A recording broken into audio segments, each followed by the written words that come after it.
How's it going, folks? Welcome into OverTalk Ep2. Today we're talking about esports and everything we love about it. I'm your host, Kid Liquid, once again, and I'm here joined by Alex Invagination Orlando, Hello. also Teresa Gaffney, Josh or Cable Caleb Finn. Cable here. I'm also joined by Chris Bizzle, There's the train. and also joining us today, brand new to the show, Joshua Piscator Lee. How's it going, It's Josh? going great. I'm glad to be here. Awesome. Sounds great, guys. So, today we're talking about esports and how we feel about them. I mean, Cable, we'll go ahead and hit you up first. We have a very crowded esports scene right now. How do you think they fit that Overwatch is going to go ahead and fit into the current landscape, and really is it going to carve out a way for itself? Well, it's interesting because I think we briefly touched on last week, but it's a mix of a lot of different genres, and so I think it's going to appeal to a lot of different audiences just from the get-go. It's going to appeal to your MOBAs, it's going to appeal to your FPSs, but then it's also by Blizzard Entertainment, and you've already got a lot of former StarCraft pros who are playing it, so I think just by that, by default popularity, you're going to get a lot of StarCraft people in it too. So all of these people are already very disposed to esports, to competitive play of their games, and we're already seeing little tournaments popping up. Ask Joshi and Fish Sticks, they did their first tournament, 2 weeks ago, I think, and I mean, people love it. Streamers, it's already getting big, so I think as an esports title, it's definitely got potential. Blizzard's going to be marketing it as an esports title. Blizzard Activision just created this huge esports department, separate and distinct from Blizzard or Activision. It is an esports element. All right, so it looks like Cable's sound cut off there a little bit, but yeah, guys, Blizzard obviously has a plan for this. We've seen the push esports plans so far with Hearthstone. Here's the Storm. They kind of dropped the ball a little bit with StarCraft 2 in the beginning, but obviously esports is a big focus here for Blizzard. I mean, Bizzle, what do you think their plan is, sort of moving forward here with Overwatch? Okay, so as far as plan goes, actually, I probably wouldn't be the best to talk about this. I'm gonna go ahead and pass it on to somebody else. Fair enough. Josh, what do you think? New guy coming in. What do you think here? Blizzard's plan for Overwatch?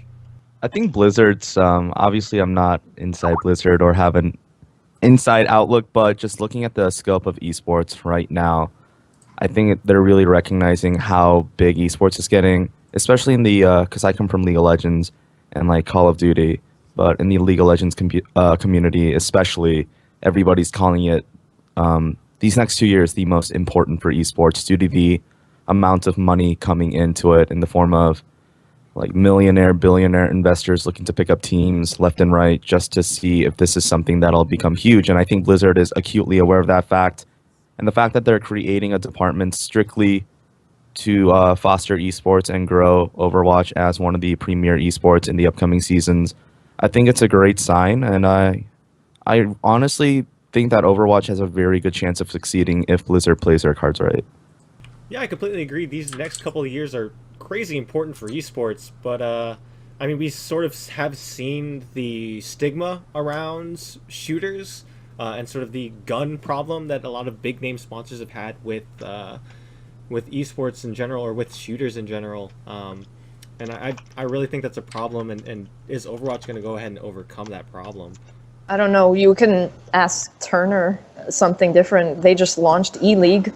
I don't know about that anymore. I don't think that is going to hold true going into 2016. Well, I It's mean, definitely I also changing. don't. I I may be wrong here, but I don't think it's necessarily because of the gun stigmatism either. I've Like, never heard that before. yeah, I haven't either. I think it's mainly because when you look at a shooter, like it's so hard for it to be viewed as an esport, like viewing in general. Because you look at like StarCraft or League of Legends or any of the MOBAs, right, and you can kind of get a picture of where things are going, what's going on in certain places, right? But you look at a shooter and it's just from one person's perspective for the most part. So it's really hard as a viewer to look at, because I was recently watching a CS:GO tournament, and I've never watched CS:GO competitively before, and it was really hard as a casual viewer to follow the action, because I'm like, okay, I don't know where this guy is or where it's going on here or what's happening.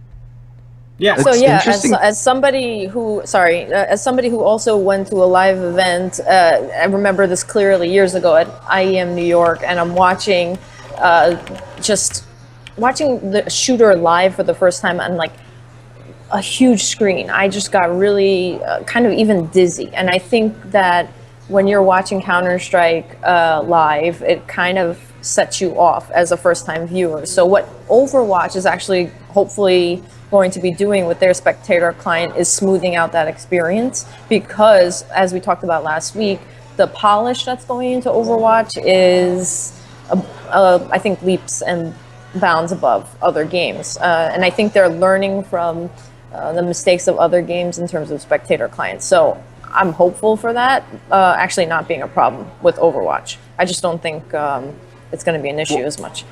Well, the question is, how do they do that, though? Like, how do you translate a strictly first-person game into that? You have to have a more finely tuned spectator client. We don't have that yet because it's still kind of wonky, right? Yeah, and Yeah. I know internally there is a more complex and finished spectator client that I've talked to a lot of Blizzard people and saying that, yeah, they have an idea of where they want to go with it. But I mean, spectator clients in general for shooters has been kind of a tricky thing. It's just not as conducive as of a thing as like an RTS or a MOBA, where it is a drop down kind of or a top down viewpoint. I think it's interesting that you guys bring up this point of first-person shooters being harder for a first-time viewer to digest, because I spent the last about week or so at the Team Liquid League of Legends pro gaming house, and I actually had the opportunity to talk to management and owners about why they think CS:GO is actually on the rise, and why companies that do MOBAs are kind of in this spot where they're like, all right, how do we make this more appealing to our viewers? Because a good point was brought up due to the fact that when you turn on a shooter and you see somebody shoot somebody, you know immediately that somebody did something right. Like, the concept of it is obvious. You have a gun, you can use the gun to shoot people. If you shoot somebody, you probably did something right. As opposed to something like League of Legends or Dota, where you take this massive map objective, all right, people are like, all right, this big dragon thing is dead. Like, I have no idea what that means. Is it good? Is it bad? So it's The problem, actually though, is interesting. that... Oh, sorry to cut you off, go Josh. Is that with Overwatch, though, it's not as simple as someone just shooting someone and they're dead. You have to figure out every character's abilities, what they do, and what that means. And I think that is a lot more complicated than just shooting and then they're dead, like something like with CS:GO. Yeah, and even, Yes. even building on that from what Alex is saying is the idea of it isn't just the idea of like someone shooting at someone else and it being done. It's the idea of getting everyone sort of seeing the entire map and seeing what everyone else is doing and the positionings of the people, seeing the different strategy of what's going on. Like, not so much just the visibility of, yes, that guy did something right, but more so the engagement level of, am I engaged in the match and what's happening? Yeah, I mean, Yeah, if there was having a top-down client built into the spectator client, like if you could see some sort of like infrared of the map from the top, that might actually help doing the production for a Overwatch broadcast. But you know, when you're talking about actual spectator for CS:GO, for instance, what's going to happen with Turner when you're seeing it on cable, you're still going to have a problem. Even if it's simple to understand, what you're saying is mechanics and, you know, concept. That's simple to understand. Shoot, dead, whatever, score, easy enough. But the spectator client has to be smooth, especially for a cable TV production. So I'm curious. Yeah. That's not even Overwatch, but I'm curious to see how that's going to round out. But we'll see for Overwatch. Yeah, cable. You're also going to have some sort of like ability to work camera, as far as like not even just third person Overwatch overview, right? but third, like a third person where you can kind of go from the ground. But I think this is a conversation we need to start having whenever, hopefully, whenever they come back. Whenever like we see what they're doing, because we can speculate all we want to, but if none of that comes true, then Blizzard, this game as an esport is going to be really, really hard to do. Well, okay, so to talk on two of the points that have been brought up here. So the first one is on visibility and like viewer understanding. So theoretically, you could make it the most viewer understandable item or game, and that's because it's a human perspective, right? So if your camera work inside of the spectating client is good, then think like a video game High School. If you guys ever watched that show, and so they do, yeah, it's live action, so it's easy. They have cameras on the ground, but if you can fake that in game and you can actually watch these people kind of like a cinematic, or it's like with good cinematography, you start getting like directors, right? Like spectating directors, and they can see what the good angles will be. They'll know the maps, they'll know the good spectating positions, and you can tell a story that way. But that said, I think what's also going to end up happening is think NFL football or baseball or whatever. They have multiple cameras set up all over the map, all over the field, okay, and they have a big room with 30 monitors or whatever it is, and they have a guy saying, go to screen 12, go to screen 2, replay screen 18, right? And there's a guy sitting there going like this. So I think what's going to end up happening if this gets really big is you have multiple spectators in the game, each with a different angle, and you have a director behind the scenes who's pointing to these angles, and there may be some kind of 15-20 second delay such that they can get the optimal angles, and they can, you know, point them and put them on at the right times so they can tell a story, so they can show the plays, they can get every important item when it happens, as opposed to missing things because there's two things going on. Here, real realistically, quick, like how realistic is that? Is that going to be though, especially with it as a new esport? I mean, we're talking. No, like, it's entirely realistic. Yeah, it's entirely realistic. A computer is $2,000, right? A great computer is $4,000, and you can set up 10 of those at the minimum, right? The guy who they just hired for the Blizzard eSports director is one of the former heads of the NFL. So, like, he knows what this is all about. He knows production. He knows TV production. And if we're going to move towards that and more professional production, they're going to do that. To talk about the second point of stigma, I'm going to take the opposite viewpoint of everybody else here, that there's no stigma. I think there's a huge stigma. I come from the barcraft scene, which is where we watch events on public TVs, so in a bar, which is sometimes a family restaurant. And the owners of the restaurants always, the first thing they ask me is this a shooting game? And I'll tell them, no, it's not a shooting game. Okay, good, because we can't show shooting games on TVs in public. And so if it's a family restaurant, parents don't want to see that. It becomes all the more sensitive when you have things like the shooting here in San Bernardino, California, when you have school shootings, when you have terrorist things going on, and ISIS, like these public things that are involving war and guns, they start to put a stigma on shooting games. And that is something they need to be careful of. And the arcadiness of it, the comic bookiness of it, that will help a lot. But okay, from another perspective, I also work closely with High School Star League, and High School Star League basically cannot touch anything that is a shooting game, a first-person shooting game, because high schools will not approve high school clubs that are based around shooting games for obvious reasons. So they can't put any scholarships to this. They can't get any sponsors for this because these are high school level kids. So those are two of the influences are going to significantly put a stigma on first-person shooters as a huge esport.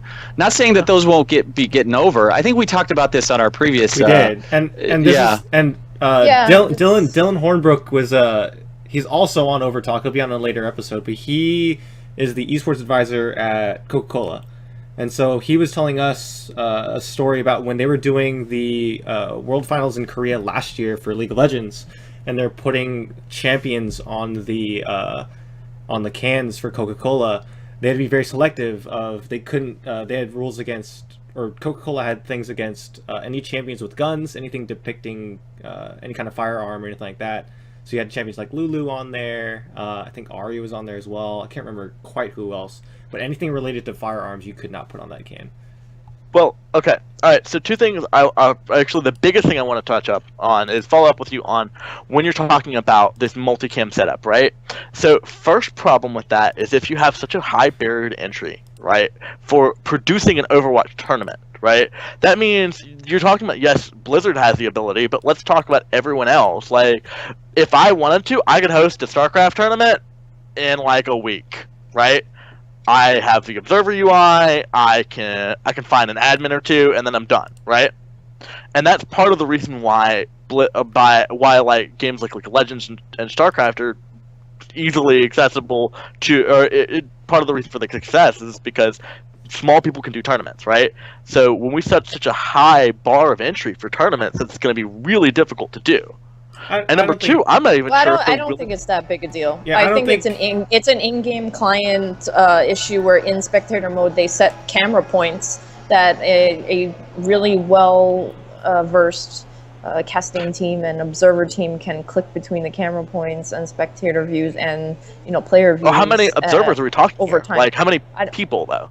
Well, right now we have 4 spectators in this beta spectator view, right? Yeah, we got up to 4.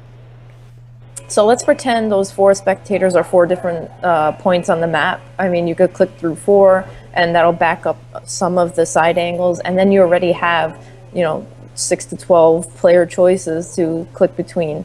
So that's a lot of camera angles already. So somebody who's actually well versed in the game mode will know where to go at any given time. And then if you give that top-down view, kind of infrared mode, you would have a way to kind of see where everybody is, and then jump to that camera if it's set up.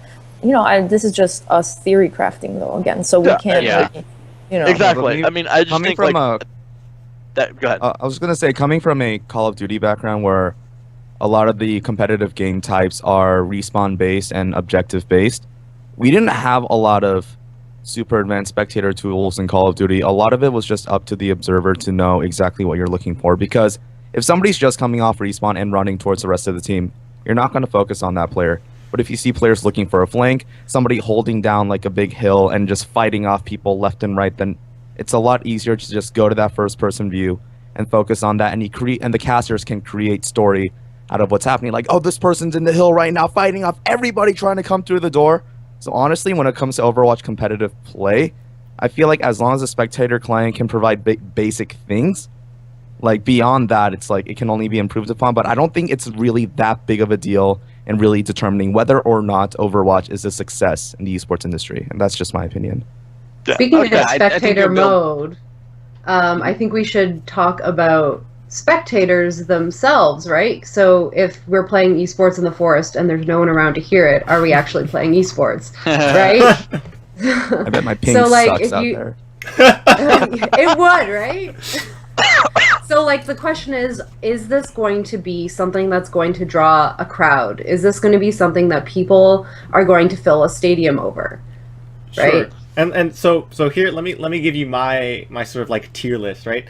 So I think right now, the way we have it set up, the sort of premier esports, we have Dota 2, League of Legends, CSGO, and maybe you can throw StarCraft 2 at that point, but if it is, it's at the lower ends of that spectrum. Yeah. And then sort of you have your second tier up and comings. You have Here's the Storm. You have Hearthstone. Probably put Smash in there as well. You can probably put COD and or Halo.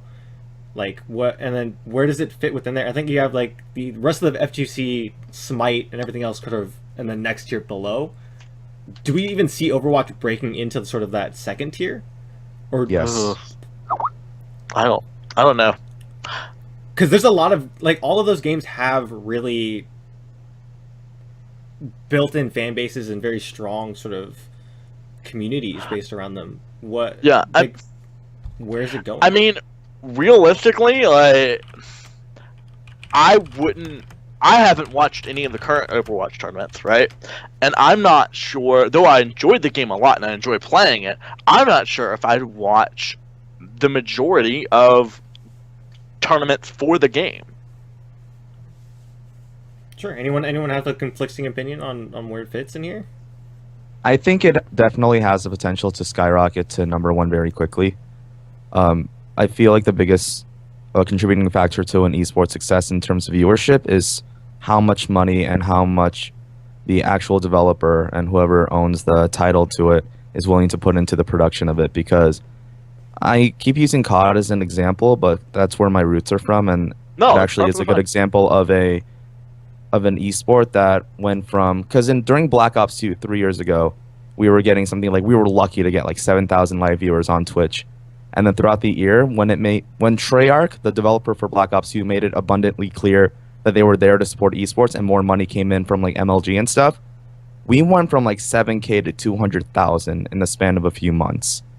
So if the developer support is there, if they're able to like put on these like very basic productions that run smoothly, fans of the game are going to flock to it immediately, because as soon as you get like, you fall in love with the game, you begin to wonder like, wow, if like I'm having fun with this game, I wonder how cool it would be to watch other pros play. And it might take Overwatch a little bit of time to get going due to the fact that it's a completely new game, but given the ties it has to Blizzard, given the fact that a lot of people are already familiar with the genre coming from CSGO, COD, Halo, in addition to the MOBA aspects of it, like from like League of Legends, Dota 2, things like that. I think it'll be very easy for esports fans to jump into, because the FPS players will like it and the MOBA players will like it too. So I think if Blizzard plays the cards right, Overwatch can be a top esport within a year of it being released. This is all, again, I feel like very, we don't know yet. This is like a lot of stuff we're talking about in the future, but I think with everything that's coming up, all the cards are in place. You know, we have a new director of esports, and we have a lot of people giving their feedback, like we are on these little issues, like especially the spectator client. That's the number one esports problem that we're seeing. So is there anything else in terms of like the actual issues in this beta that we've seen that need to get addressed before it's esports ready? I feel I think I had this talk with Bizzle after the show yesterday, and it's an episode we're going to cover later, but I just want to bring up that out of the 5 maps we've gotten so far, I only think maybe 1 or 2 are competitively ready.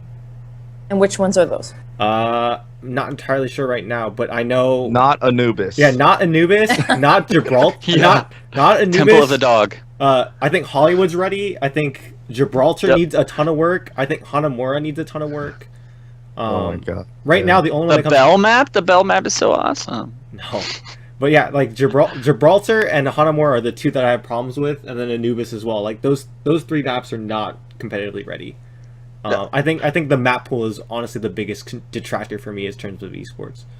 Well, actually, I'd like to discuss the issue with the ticks per second from Blizzard from the server side. Let's right stick now. to maps first, because like that's actually the hugest news this week too. That Maps. I can't even speak English. That maps are going to be free once you buy it. Yeah. So at least that's a good thing, and I feel like I'm kind of assured that there will be esports ready maps, right?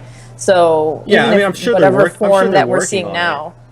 I'm sure Yeah, they're working on it. but- It's not the question. I just think from what we've seen now of from the first sample of their map design, since they're not, or again, we have to remember, guys, this is Blizzard's first FPS, right? Yep. We've seen their RTS prowess in terms of their map design, and we've seen it sort of grow over the years along with the sort of the community feedback that they've gotten.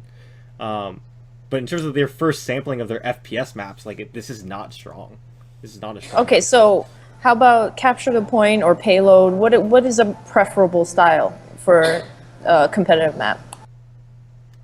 Coming from a Combination. shooter background, I feel like the problem with maps like Anubis and Hanamura is if you die on especially the second capture point, you're not really punished for it because the spawn point is way too close. And any sort of respawn shooter where you have more than one life, so unlike games like Search and Destroying COD and CSGO, if you die and you get a chance to respawn, you should be punished for dying. So either the respawn timer needs to be way longer, but as it's right now, it's way too short. You have no real incentives to stay alive in these objective fights, because if you go in as a Genji 1v5 and you die, it doesn't matter because you're just going to spawn up in like 7-10 seconds anyway, and you can be right back in the objective on respawn. So you need to be punished for dying a lot more on these maps. And the maps that it does work on, like Hollywood, where you punish a little more for dying, I feel like it works well, because right now it's like, all right, I ran in as a diva, I ulted 5, I killed 5, but it doesn't matter because everybody just came right back out with full health. So like that's the biggest thing for me. Yep. And I agree. think the other Absolutely. thing with payload is that there's always a tendency for massive snowball with those type of maps, and that doesn't make for very exciting games. So I'm not super familiar with the particular maps, but I know I've seen there's been so many games where you're just sitting in spawn while they just push the payload through, and I'm sure the spawn timers will fix that in some aspects. But it you have to be careful with that. It has to be balanced so that you can't just like ride through with like no opposition or not very competitive opposition.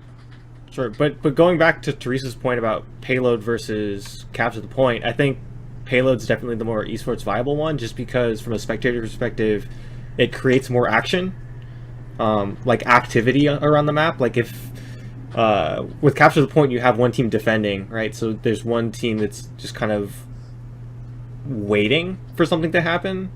Where with payload, you're actively pushing the payload, or you're trying to get them off of the payload to stop it from pushing. So there's constant, I guess, movement back and forth. I agree. If a team is Absolutely. rewarded for just sitting down, gameplay gets really boring. That's why Halo was successful, because so much of the map, because you had to access stronger weapons on different sides of the map, so you were incentivized to go out and kill people to get these power-ups, to get camos and overshields and things like that. But if all you have to do is sit down with 6 Hanzos and just snipe cutoffs, then it's gonna be the most boring thing to watch. I will fall asleep watching 6 Hanzos just preying Oh, in yes. corners. So I And I think- completely agree. Yeah, and also we saw favoritism towards, whether you're queuing in as a attack or defense on some maps, absolutely boring after a while. So you do have to see that change before it's esports ready. And I think that's actually, aside from the spectator issue we already covered, maps is the hugest issue that needs to get addressed. But I know Chris wanted to talk about ticks, and I'm like not as familiar with that because I don't play FPS very often, and when I do, it's not getting into that level. So does that affect us in terms of esports readiness? Oh yeah. Okay, so it doesn't affect us as really not super competitive, or as not really great players, right? We're Speak for not yourself, professional. Chris. Okay, but it's going to affect the people that that are really good. There was a big topic on Reddit like 2 weeks ago, right, where they had this big list, or this big showing of what it breaks down to. And basically the big thing is, so you send out I'm trying to think and regurgitate this information, but the problem right now is that Overwatch is set to 20 ticks per second going from the server, right? Whereas a game like CS:GO is 84 or something like that ticks per second. So what that means is that it's a lot less smooth coming from the server, and that makes the difference between getting a headshot and not, especially if you're down to milliseconds, if you're that good at the game, right? So that's the problem that I think we're going to have with Overwatch right now. They need to up that extremely, or up that a lot, because it's from what I'm hearing from the competitive community and people who are really, really, really good at this game, it's a big problem. I just brought it up. Let me see if I can find. Yeah, I have the post right here. Basically, the post was 15 days ago. It was on r/Overwatch. It's an absolutely gigantic post, really in depth as well. Maybe hard for people to interpret, but basically it is what Chris is saying. A higher tick rate yields a more accurate interaction between players. So the sort of it's essentially something a little more complicated than ping. So my movements actively sending back to the server and then sending back to you a lot smoother than it would at a lower ping or a lower tick rate. We might be losing people, but I mean that's essentially what it is. It's affecting the interaction between players. And right now, Overwatch is severely lower than what CS:GO is. I think it's a third of what CS:GO is, or what most other shooters run at. So that might be a concern, and maybe they'll fix it later on during tournament play, having a different client. Yeah. So someone just posted in chat of the difference in tick rate. Yeah, that was me. So if you can put that in like, but that's the big difference is whenever you're seeing that, and it's a problem. Yeah, I mean, I can see it as a problem on a higher level. Yeah, right now where we're at, no. Sure. And maybe honestly, we don't know necessarily if that's a beta problem or if that's something that they're looking to fix or looking to upgrade over time. Honestly, I would imagine that they're going to. I mean, in your beta client, why are you going to put the most intense resources into server client talk? You're just trying to get basic information first. Then maybe the next step beta, they'll have a much higher tick rate or a much better server talk accuracy. I think they already talked about in that post that there's some kind of algorithm that goes back and forth that helps translate or interpolate between the different data points, and that helps the clients be more on together. So that way you could possibly headshot each other if you shoot at the same time, versus in other games like CSGO, if you headshot at the same time, one of them will go through and the other one will not because of the delay. But even in Overwatch as is now, they will hit each other. So I think they're definitely trying to implement things. I mean, Josh, you come from the FPS background. Like, what are your takes on this, on the tick rate, and how much do you think that the pros and your experience care about that? I think it's really important, but honestly, if it comes down to it and the production is big enough and the money is there, people are just going to play with it regardless. Because Black Ops 2 had the way the COD engine works, at least, is it's based on like a really old Unreal engine, and there's already built-in camera lag. So even on LAN, you would have a built-in, like back then, a built-in lag of almost 150 milliseconds, which is freaking massive, right? Yeah. And people still play this for $1 million prize pool. Pros complained about it, especially playing online. It was exacerbated because you'd get killed by people that you couldn't even see, and you'd like throw your controller, be like we would call them warriors if they're really good online. But honestly, people still played it. It was frustrating to play and to watch sometimes, especially when you're watching online tournaments. But if the infrastructure is there, if a league is there, if tournaments are there, people are going to play it regardless. People can complain all they want, and people will complain all they want, but the fact of the matter is, if the money's there, people are still going to play it. Well, I mean, matters. I'd like to touch on sustainability. I mean, after we finish this, but Chris, let me know when I can start talking about that too, because that kind of plays into this. Alex, you were shaking your head a little bit during Josh's. No, I nodded my head. I think the beauty of some games turning into esports is the player's ability to work around the technical roadblocks that come with the game. Like, think of Melee, and I will bring up Melee every time, it seems. Or even like there was a scene for Brawl, and Project M helped foster that. So it's a little harder with something like Overwatch to like make a mod that people play in that way. But if people are aware of the issues that come in the game, or timing, or even think of like CS, where people are memorizing bullet spreads because of how that game works. The pros will find a way to make it work for them, and it kind of makes them seem more impressive in that way, I think. Yeah, and I think that you see that in a lot of games. You see players all the time, whether it's StarCraft 2, League of Legends, any kind of top esport, complain about balance and complain about, something needs to be fixed or something needs to be buffed or nerfed. They're still playing around it. They're still understanding what works, trying to figure out fixes, trying to figure out different ways to counter or work around what's going on. My thing is just it's like the NFL, it's like the NBA. If a rule change is made, there's nothing you can do about it. You just play with the rules. You're a professional. You get paid to play the game, right? No matter what the rules are. I mean, I guess, but what I will say is I think it's not very fair to compare these sorts of things, or this issue, to something like Melee, because whereas with Melee there are like little not necessarily bugs. They're bugs that allow you to do certain things, right? And they're happy but little that accidents. makes it look better. Whereas this is just it detracts in every way from competitive players. Like, I don't think you can necessarily spin this to make it better. And I don't think there's going to be a way that we can mod this to be a thing. Like PM, we're talking about modding. PM just died. So, well, not died, but PM just stopped developing. So modding isn't exactly on the forefront of things right now.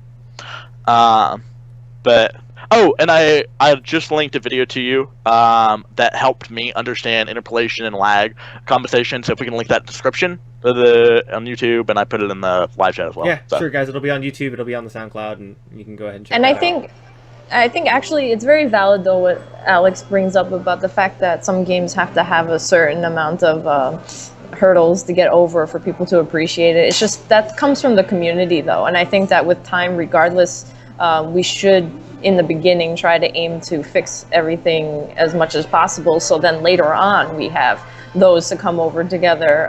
But if we can avoid, these problems now, we should. I don't mean to necessarily move the topic, but maybe we should. It's another thing that came up in Reddit, in another thread about the hero changes mid-game and how many should be allowed, if it's detracting from an esport perspective, if we should create a artificial pick ban system before the match, if that's even possible because we have 21 heroes. What do you guys think about this? Because we're all from different backgrounds. I watch many games, but some of you are very particular. Maybe Josh, from a league perspective, what do you think to start about the hero swapping after death in this game and how it affects an esports title in its longevity? Damn it, I thought about this so much. Really? It's tricky because Blizzard has been very explicit in them saying that they want to allow multiple of the same hero in these games, but at the same time, dude, if we see 6 divas in one game, I'm gonna cry. Hey man, that's the dream. Like, exactly, like 5 divas and 1 Mercy, or 5 divas and 1 Lucio. Like, one can only imagine how entertaining that is to watch. I think a hard cap might work, like maybe 2 per. I think people should be encouraged to switch, but at the same time, it's like, for the sake of viewership, there needs to be some sort of like cap on heroes. I don't agree with banning things out completely, because I feel like competitive rule sets should be as close to out of the box as possible. That way it's more accessible to the viewer, but a cap on heroes I would probably be in favor for until we see like more of the heroes that are released. I think... Go ahead, Chris. The problem that I saw, at least watching the Ask Yoshi Fish Sticks tournaments, even the casters were having trouble keeping track of like who was switching to who and what was going on. And like I could imagine, these are casters that are like really embedded in this game that they're going ahead and commentating on. And not only that, but knowing the players and knowing everything else, you can't expect the average person to walk into a game and just sort of understand who's switching and what's happening in the situations of where they're switching and stuff like that. Where we get into multiple heroes, it's actually kind of funny. I think I was telling you guys earlier before the show, we were experimenting this week with comps of just sort of multiple hero comps, and so we like 5 divas and 1 Lucio, or 6 Reinhardts, and like all of those are actually pretty effective. It just depends on the situation. But again, like, we played a game as 6 tracers, and it's based. Well, okay. Let's just say the next game was 12 tracers because we had the same 6 opponents, and we were able to convince them all to go tracer. So we had all 12 tracers. Was one of the most epically fun games I've ever played. But even just as us, it was awesome, man. It was so fun. That's what video games are supposed to be about. Is like just screwing around and having fun. Would you play that game for $1 million, Cable? Would you play that? Heck yes. Yeah, that's the question. Everyone would freak out. Like, it would be so... There's so much dynamics. There's so much just craziness going on. I think the spectators would have a hard time figuring it out. But, well, okay. Hold on. So, even just as 6 tracers up against a normal comp team, we were able to just keep tagging the thing. We could, even if we died, we would always be able to tag for overtime. We literally had to let the other team win because we knew we were never going to progress the payload, but we could always keep overtime perpetually. Now, you want to talk about an irritating viewership, that would be one of the most irritating things to watch ever, is a 30-minute long game of tracers just keep tagging overtime. But, I think what happens with those 2 items is you lose linearity when people switch back and forth constantly. What if they switch between 4 different heroes? Then you're losing linearity. Like, it's hard to tell the story of what's going on, and then you also lose distinction, right? So like Chris said, you lose who is who at what point in time. So if you have 3 of a hero, how do you know without quickly reading their thing, and unless we have different color skins or something, which one is which diva, which one is which tracer? Yeah, they might have styles of play, but it's not easily discernible to the average viewer. Well, I mean, Yeah. with that, Spectator. you just have, like, in the spectator mode, you have you just have a thing that says, this is what person has been what. Sure, but then you want that at a glance. You don't want to have to, depending on how quickly the action's going, you don't want to have to stop and read a name. You Yeah. want that to be easily distinguishable. Well, From a okay, casting actually, perspective. I think the skin color is good. The change in the skin colors, it'll be like watching Power Rangers. Everybody looks like a different color. You know what I mean? Like, That would be who cares amazing. if it's a Team boy or Power girl Ranger. behind that? Yeah, for Yeah, real. okay. You speak But So, someone mentioned in the chat that it's not actually what they expect pros to be doing much. Like, they'll probably stick to the same hero Yeah. throughout. I don't know, man. Yeah, If but you're having it- Who at knows? different I points mean- in a payload map, right? Like different heroes are more valuable at different Yes. points. So if you're all That's the way true. across the map, maybe you'll go multiple tracers so you can get there instantly and just get things started. But then as you start progressing, maybe there's a good snipe point, right, where everything kind of closes in. It's Good like an point, yeah. hourglass or a funnel. So now you're going to all switch to one type of thing that can effectively, like 6 Hanzos, and you're just going to blow out all the points. So I like Josh's idea of a certain cap on the same number of heroes within the game.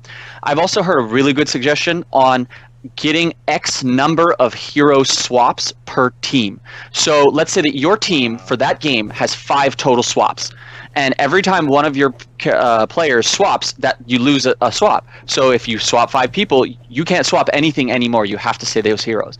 I think that's a cool way of allowing variability, but still keeping some coherence. Man, I would say though, if we That was my sister's idea, Chris, by the way. from a tournament organizer perspective, and just like if Blizzard, because Blizzard already came out and said that they want hero switching to be a huge part of Yep. this game, right? From a competitive standpoint. Yeah. And it's a core part of the game. If Blizzard doesn't implement that, and we as a community have to implement that rule, keeping track of hero switches, and keeping that number in your head, especially as a team, is going to be such an irritation. Well, I mean, okay, talking about hero limits, actually, there's even a precedent for that.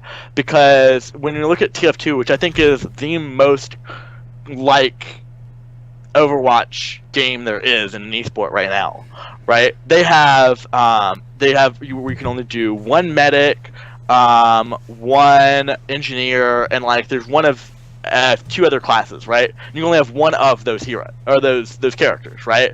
So there is some sort of like backing for that already. Yeah, so you can only have 1 diva because my heart can't take anymore. But how would they do that? Like is there? Would you guys be in favor of of a certain like let's say 10 of the heroes only having 1 of, or having? How would we do that as an esport then? I think if they implement variables in like a console, right? Like you hit the asterisk key or the reverse asterisk key or whatever it is, and you can input a variable. You can say hero switches equals 5, and you can say max heroes or max same hero equals 3. And if you can just set that up per game, if it's a custom game, then you can do whatever you want at that point. They can make infinite variability, and so then every tournament could set their own rules if they want to. Sure, there will end up being some standard set that everybody uses, but say I want to create a map or a tournament where everybody has to play 6 of the same hero versus each other. I can make that tournament if I want to, Yeah, if they put I that like that. variability in the settings. That works. I think for me, also coming from an idea of an organizer, I would want to have, something for example, the CSL main tournament, but then for a community night, I might want to have a fun 6-on-6 same hero battle. This is just for fun. You want to be able to give customization to the game. So programming it in with some sort of string works really well. I think, again, it goes back to how will we view it as a spectator. It always comes back to that. Like in the overlay, can we watch when the switches were, what they're up to in the amount of switching? Maybe there'll be some way we can swap that in from the future spectator client, like with a quick overlay, kind of like when you're watching football or any other real, kind of watchable game. They have First many, down, many second down, screens. yeah, Yeah, yeah. of course. Yeah, Yeah, exactly.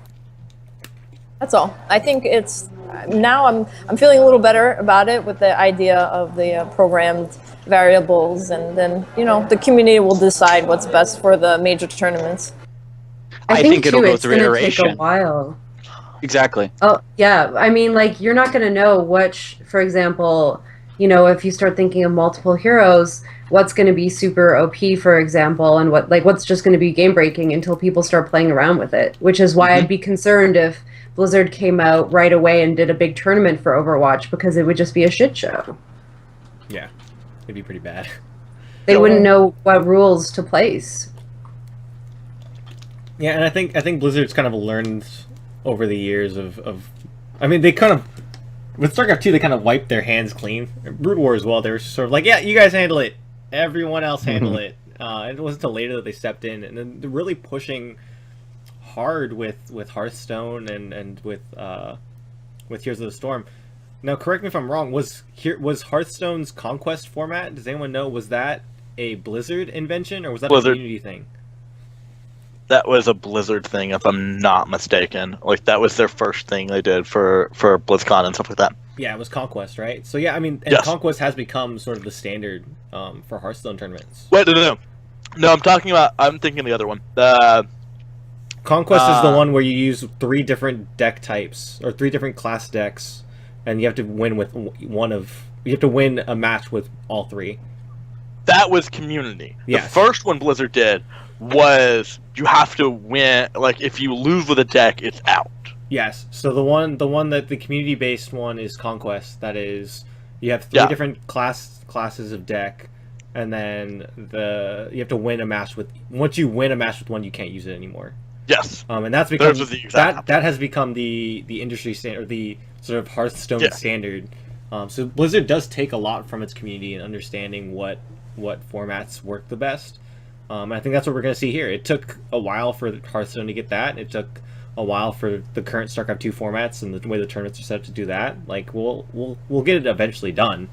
It's just a matter of like trying to figure it out. And like, honestly, I personally don't like the idea of switching heroes mid match. But I mean, if Blizzard wants to do it, they want to do it.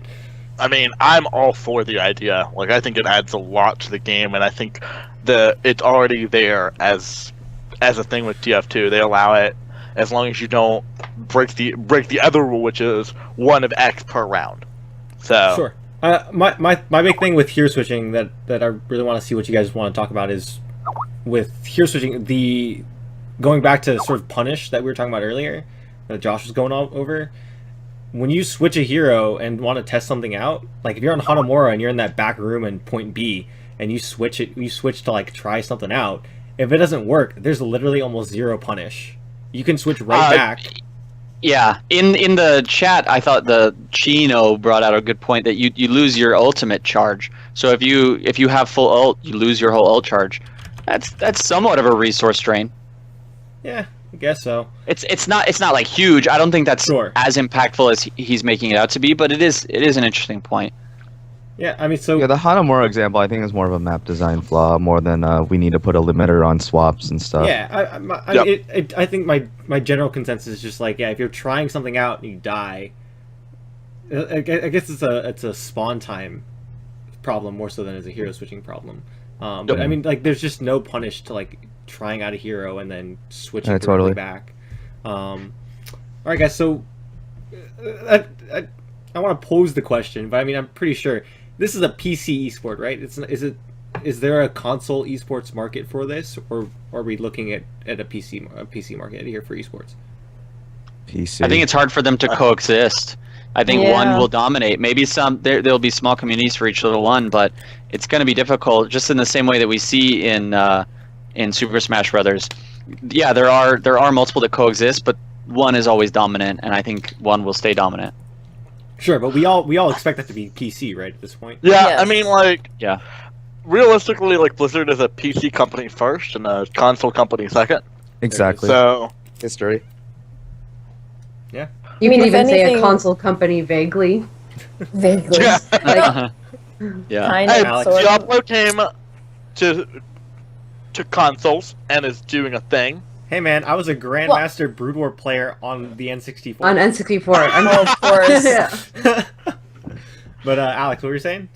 I had no point, just a joke. Oh, okay. Continue, Teresa. Nice. No, I honestly was just gonna say that was a really funny joke, but second of all, I guess the console community will have to figure out what it wants to do with Overwatch as well. If there's any need for it, it'll exist. But I don't actually feel like it will take off on console for an esports perspective. I think it's just going to be PC for esports. Console will be there to back it up in terms of, hey, I play this in my living room and not worry about putting in the code for what I need to do for my tournament. I'm just going to do this with my friends. And maybe I will use it on the PS network, and I may use it on Xbox One for some sort of in-house tournament with my frat or whatever. But it's never going to go farther than that for console. But that's okay, and I think actually that gives it its own little flair that we might see. You know, just a lot of more happy solo streamers just hanging out and playing Overwatch and having fun and say, hey, look what I can do with my controller. But it's never going to go farther than that. Or you know, I like the fact that it's going to be separated. I think it's better. If you look at Titanfall as an example, of course, the developer didn't put as much resources into it as I wish they would have. It could have had huge potential to be an esport. I really think so, but they didn't do it. But the community cannibalizes itself. There's a huge stratification between PC and Xbox as far as esport goes, and there's a very strong community in both. But there's actually players who swap back and forth, and they'll play Xbox tournaments, and then they'll go play PC tournaments, and they play both sides of it. But if you put, like, we tried to do a PC tournament one time, and they got all mad, so we swapped it to Xbox. So it's like, everybody's playing Xbox right now. Everything competitive is in Xbox. So we swapped it to Xbox, and then all the PC players got all mad that we swapped it from PC. So it's hard to win if they're both cannibalizing and competing against each other. So I think it boils down really heavily to whatever Blizzard supports. Exactly. And it's probably going to be PC, and that's just what we're going to deal with. Yeah. But there's nothing wrong with the console community. We need to absolutely not. We need to support them in what they're going to do, and I think make it more local. Like Overwatch on a local scale will be, console based, and Overwatch on a international level will be PC based. I think that's fine, and there's nothing wrong with that. And we see Smash having perfect local tournaments all the time, and there's no reason why you can't have a little bit of that in Overwatch too. Heck, I want to see a competitive player with a controller hooked into his PC. Like, that would be dope. Like the trackball League of Legends player. Oh my gosh. I mean, okay, so my only thing with it being a console, like with consoles being like the local tournament, I don't even see that really happening, because realistically, like, the reason why Smash is okay to have as a local thing is because for every player there needs to be, or for every 2 players there needs to be a console, right? At the very least. Okay, but for every player in Overwatch, it seems like there's going to have to be, if they're doing a tournament style, they're going to have to be at least 1 console, which replace that with PC, and I feel like it's just going to be better. Agreed, but it's just a format that people pick up. Yeah. I mean, for Star Wars Battlefront, I grabbed PC immediately, and 4 of my other friends who don't care about esports at all, they all bought it on Xbox, and they're like, dude, why didn't you buy Xbox? Which I ended up doing so I could play with them. But that's the difference in communities, is they don't care about esports, they don't care about competitive, they just want to play for fun, so they buy it on Xbox because they like their Xbox. Good for them. Especially in the competitive sense, it really depends on, like somebody said, where Blizzard decides to go. Because if tomorrow Sony's like, yo, Blizzard, what up? We're going to give you $5 billion to give us the exclusive competitive rights to Overwatch. Blizzard will be like, well, okay, give me my $5 billion, and we're going to have PS4 Overwatch for the next year. And that's something that happens in console esports, but it's all up to Blizzard, and the amateur competitive scene tends to just mirror whatever the pros do, so that's how it's going to go. And if you're like Chris, you pre-order all 3. Yeah. You play that card. Technically, I pre-ordered 2. 2 out of the 3. Which one? I pre-ordered for Xbox and PC. My PS4 is sad because it doesn't have Overwatch in its life, so I feel bad for it, so I might have to pre-order that one too. But we'll see how that goes. Make good life choices, kids. Don't do that. But yeah, guys, any other thoughts you want to go over really quick before we go ahead and close this one out and hit up a QA segment post-show? just sad for the next month for those of you who cannot play, but the rest of you can be watching, clips and watching us talk each week, even though there's no beta. Please come back. Yeah, guys. So with on that note, we will be back throughout the break. Today's actually the last day to play Overwatch if you have the beta. So go ahead and get your fix in. Hashtag Was today's the last night? bring the booty. It closes on the 10th, correct? Yeah. What Yeah. time tomorrow? Okay. though? Good. Yeah, I was like, that's not right. Okay, we're good. We're good. Yeah. But yeah, I mean, go ahead and get your fix in. If you have any last things to say about Overwatch, go ahead and kiss a good night, and then we'll go ahead and see it. And I feel like you're saying bad to a girlfriend, actually, in that point of view. But yeah, we'll be back next week, and all the weeks during the break. Next week's gonna go ahead and be a discussion on sort of the break and our thoughts on the first part of the beta that we got. We'll probably also be going into the developer update that we just got that talked about the free heroes and sort of where they're taking it, and small fixes that they're implementing. We'll go from there. Anyone want to shout out anything real quick before we go? Excellent. Shout out to Blizzard. Thank you Yeah, for shout out for making the game. Blizzard. But yeah. Shouts. All right, guys. Have a very good night. Enjoy. Everyone can leave the stream, but if you want to go ahead and stay and ask some questions, go ahead. We'll be here discussing things. I hate Overwatch. It's actually a terrible game. Yeah. We still live? Oh, We're wait. still We're live. still We're live? alive. Yeah. Oh, this is awkward. Schwoops. So yeah, What I mean, talking on just more of a casual note, the 5 Diva Lucio combo was actually really Oh my stupid. god. It's That's really awful. really broken. It's really there's not much you can do about it. We're playing that after the show, right? Yeah. No, dude, What are we talking balance? talking balance. Let me look at the schedule real quick. Hold on. In I see heroes is 1223. What's next week? Next week's gonna be News? like a news discussion about the break and about probably the developer update and sort of how we felt about the first half of that Okay. beta. I'd love to go through each hero and kind of talk about the ups and downs, balance points of the hero. I think Sure. that'd be really I valuable. mean, only Diva, and only the ups because Yeah. there are no downs. There's I no mean, doubt Diva that is the only hero, right? They're all just Right. other There's- players. Oh, Yeah. yes. Diva mains in here. I hate it. Get out. So dumb. Dude, she's so good. What? Are you a troll? Shift Q, I win. Yeah, Stupid. Stupid. she's a good Alright. hero. I gotta go back You to leaving, work. Teresa? All right, Teresa. Yeah, I have to go Bye. back to work. Bye. Bye, Teresa. Yeah, so someone's like, talk about Kaplan's beard. Kaplan's beard is a godsend. Okay, it needs to. You can't nerf that. Explícame. Did you watch the developer update?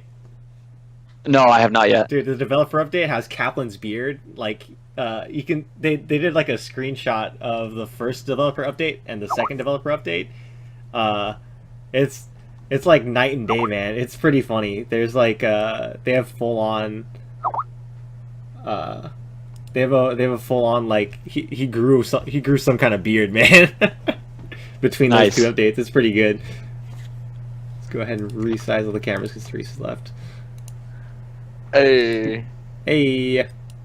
Yeah, there's so Okay. many points about each hero I would love to mention. Bye, Josh. See And you about later. balancing See you, Josh. strategies. Oh, you're leaving, Where'd I Josh? go? I'm No, going he home disappeared now. in the Where Caleb? camera. No, yeah. Oh, no, yeah. Everyone disappeared in the camera. I'm resizing all your cameras. But yeah, I don't know.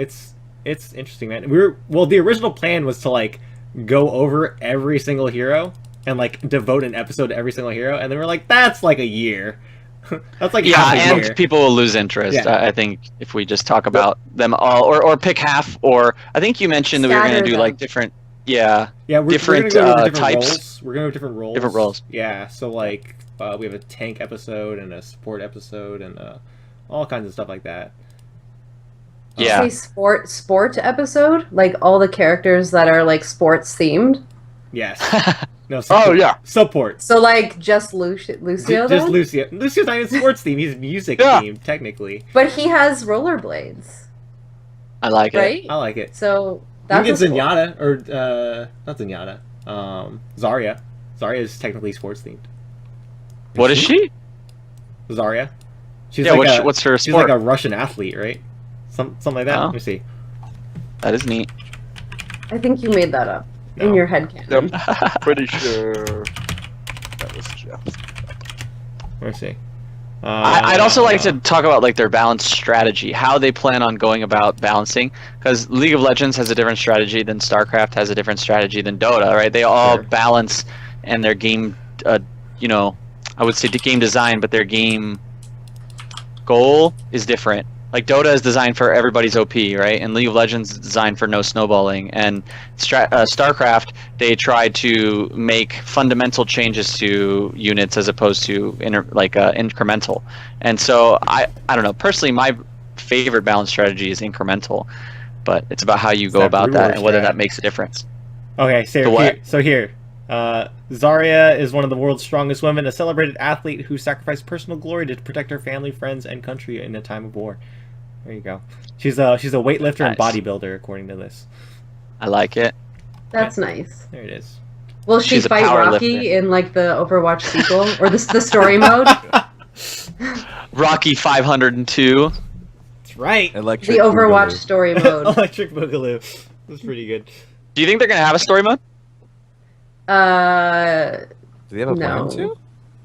I don't think I know so. they're Not working on a Overwatch. huge backstory behind the universe, right? Like They're the gonna have cinematics and stuff. Yeah. well, they're gonna I have like a want- I TV don't want series. I anything thought. No, the TV series is a Call of Duty cinematic universe. Huh? So everyone got confused. Blizzard Activision bought out I guess they're starting a like film and TV division, and a lot of people that announcement came like the same day that they announced the Overwatch animations and cinematics. Those are completely two separate things. Ah, So you're like, sitting on a gold mine, Trebek. Like you gotta do that. I don't. Yeah, so there's even two- if that wasn't their idea, they need to do this because that's two approaches of entry to the Yeah. same IP. So if you have a kids TV show that's based around Overwatch, and then you have a video game that's Overwatch, you are cross-pollinating your audience, and that is so valuable. I don't even know how to say. So Yeah. hot when you say things like cross-pollinate. I'm just gonna throw that out. So there's birds and bees, and that's the way you make money. And there's Zarya. And there's Zarya.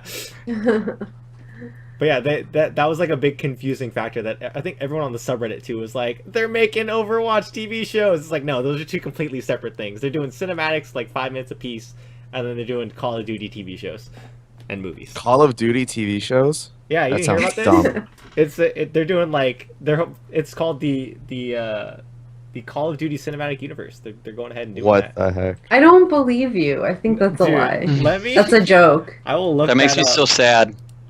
Oh my gosh, he's not lying.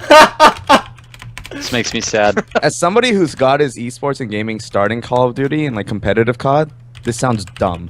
Yeah, it's real dumb. I understand why they would do it because a lot of, like something like over 50% of COD players don't even touch multiplayer. Yeah, I didn't. It's like oh wait, no, it's mind blowing to me. I didn't. I never touched single player. That's my bad.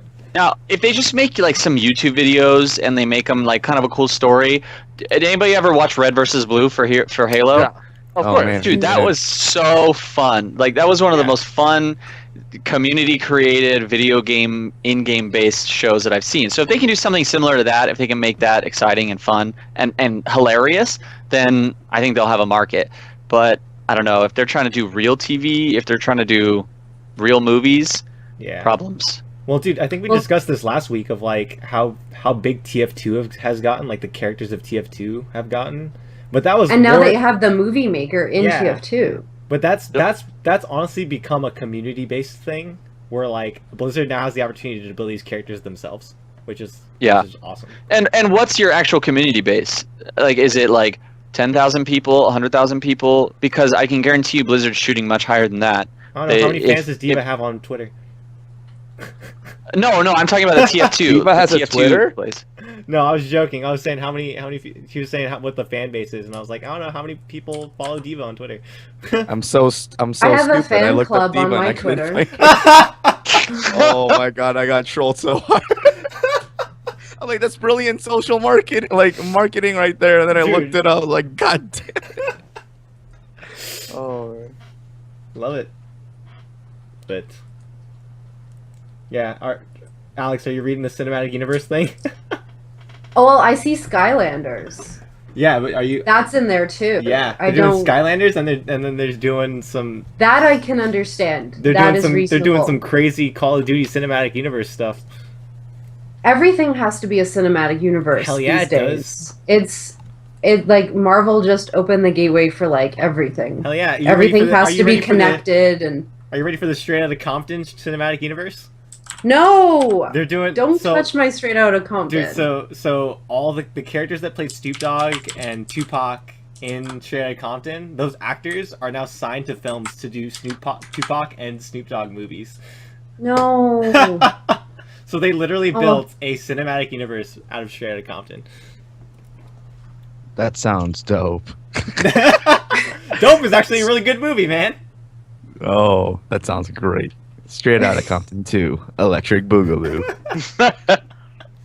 And it's like actually like a disco documentary, like or autobiography or whatever. That'd be awesome. I'd watch that. Oh. I'm glad No one everybody's has asking a ton of questions in the questions. I know. Everyone just knows everything.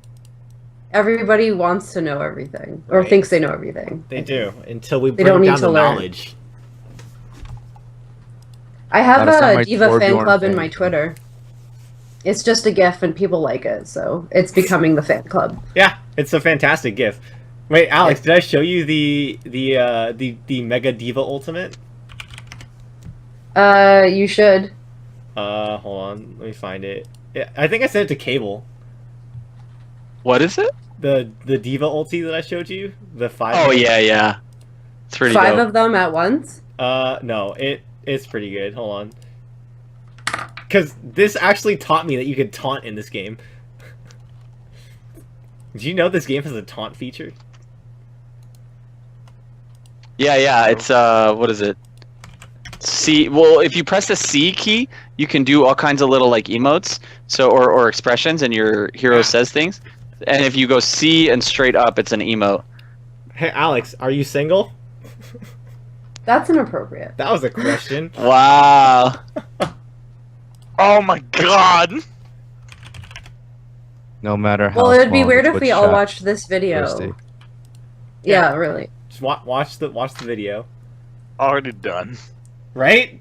Isn't it? It's awesome. Does it make you feel good I inside? get it. Devastated. Funny.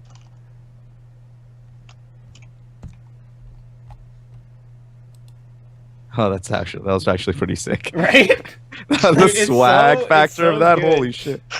It's the looking away from the explosion Yeah, while walking dude, it's away. so Cool good. guys don't look at explosions. That's that one. Oh, it's so good, man. I wonder how many times that person had to try that before it actually worked out. I don't know. All I know is that Probably twice. It was worth it, probably I'm twice. posting in chat, but like that, yeah, that was pretty crazy. dirty. It's just so satisfying. Like the taunt is perfectly timed.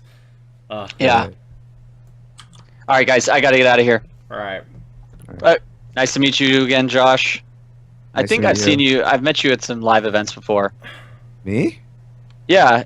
Were you at Really? the were you at the UCI League of Legends World Finals thing at eSports Arena? No, that was another Korean. I was not. Your superimposed racism is rejected. No, but no, I haven't really been in the community that long, so I'd be surprised if you've run across me at some time. But it's nice to meet you right now, and if you see me in the future, we Yeah. can talk Okay. straight out of Compton. We have a lot of mutual friends on Facebook. I have a feeling we've met sometime, but all right, guys, I get out of Feel here. the same Peace. way. All All right, right, take guys. Bye. All right, guys. I'm actually gonna head out too. I'm gonna turn off the stream. Anyone have any questions before we leave? 3, 2, 1. Okay, we're outie. Alright.